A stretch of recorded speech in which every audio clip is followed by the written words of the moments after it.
हमारे प्रभु अपने भक्तों के दुख को नहीं देख पाते। ऐसे ही जगन्नाथ जी ने जब अपने भक्त को बीमारी में देखा तो वो पहुंच गए और भक्त से उसकी बीमारी जबरदस्ती छीन लिया संकल्प के द्वारा। तो चलिए जानते हैं इस पूरी कथा को।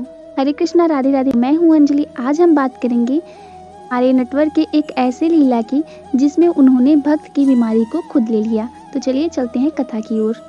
उड़ीसा प्रांत में जगन्नाथपुरी में एक भक्त रहते थे, माधव दास जी। ये समुद्र के तट पे अकेले रहते थे। संसार से इनका कोई मतलब नहीं था। ये जगन्नाथ जी को अपना सखा मानते थे और जगन्नाथ जी इनके साथ अनेकों लीलाएं करते थे। एक बार माधव दास जी को अतिसार यानी कि उल्टी और दस्त की बीमारी हो गई। धीरे धीरे बीमारी बढ़ गई और वो इतने दुर्बल हो गए कि वो अब उठ बैठ ना पाते थे। कई लोगों ने उनकी मदद के लिए कहा पर वो किसी से मदद भी नहीं लेते थे। धीरे धीरे उनकी हालत ज़्यादा बिगड़ गई तथा वो उठने और बैठने में भी असमर्थ हो गए और उनका रोग इतना बढ़ गया था कि वो कब बिस्तर पर ही मल मूत्र त्याग देते थे इसका उन्हें पता ही न चलता था।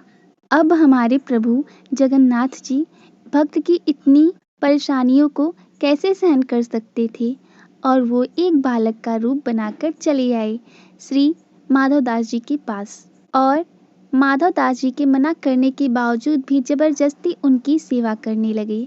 माधव दास जी बिस्तर पर ही मल मूत्र त्याग देते पर जगन्नाथ जी बड़ी सावधानी से सब कुछ सफा कर देते।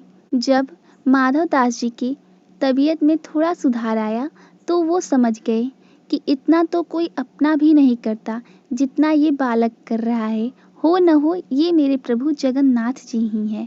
और उन्होंने कहा, प्रभु मैं पहचान गया कि आप कोई बालक नहीं हैं बल्कि हमारे सखा जगन्नाथ जी हैं।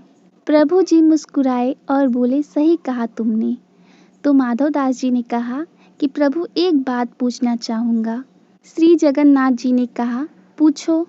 तो श्री माधव दास जी ने कहा, प्रभु आप तो त्रिभुवनपति हैं, अगर आप चाहते तो हमारा रोग दूर भी कर सकते थे, पर आप स्वयं हमारी सेवा के लिए चले आए, ऐसा क्यों प्रभु? इस पर प्रभु जी बोले, देखो माधव, मुझसे भक्तों का कष्ट देखा नहीं जाता, इसी कारण मैं उनकी सेवा के लिए स्वयं चला आता हूँ, जैसे तुम्हारी सेवा के लिए चला आया। और जो प्रारब्ध में होता है उसे भोगना ही पड़ता है। अगर मैं तुम्हारे इस रोग को ठीक कर देता तो तुम्हें फिर से जन्म लेना पड़ता इस रोग को काटने के लिए, पर मैं नहीं चाहता था कि इस रोग के कारण तुम्हें दोबारा संसार में जन्म लेना पड़े, इसलिए मैंने स्वयं आकर तुम्हारी सेवा की। और अब इस रोग की अवधि 15 दिनों की और है। अब इन 15 दिनों का रोग मुझे दे दो। पर माधव दास जी बोले, नहीं प्रभु, मैं काट लूँगा। पर प्रभु जी कहाँ सुनने वाले थे। उन्होंने जबरदस्ती माधव दास जी से संकल्प करवा लिया और वो रोग खुद ले लिए।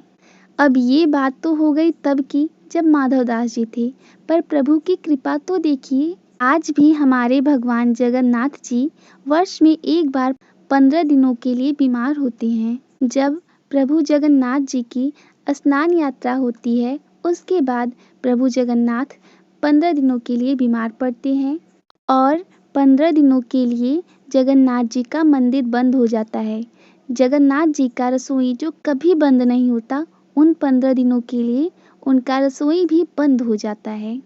इन दिनों भगवान को 56 भोग नहीं लगाया जाता, क्योंकि जब वो बीमार हैं तो उन्हें परहेज करना पड़ेगा, इसीलिए 56 भोग ना लगाकर आयुर्वेदिक काढ़े का भोग लगाया जाता है। प्रभु जगन्नाथ जी के जांच के लिए वैद्य भी आते हैं और शीतल लेप लगाया जाता है तथा काढ़े के अलावा उन्हें फलों का रस, छेना तथा रात्रि में सोने से पहले मीठा दूध अर्पित किया जाता है। इन 15 दिनों के बाद जब प्रभु ठीक होते हैं तो उनकी रथ यात्रा निकलती है, जिसको देखने के लिए असंख्य लोग आते हैं, देश और विदेश से भी। इसी के साथ जय श्री कृष्णा, राधे राधे। आपको ये जानकारी कैसी लगी ये हमें ज़रूर बताएं और चैनल को सब्सक्राइब नहीं किए हो तो सब्सक्राइब कर लें। धन्यवाद।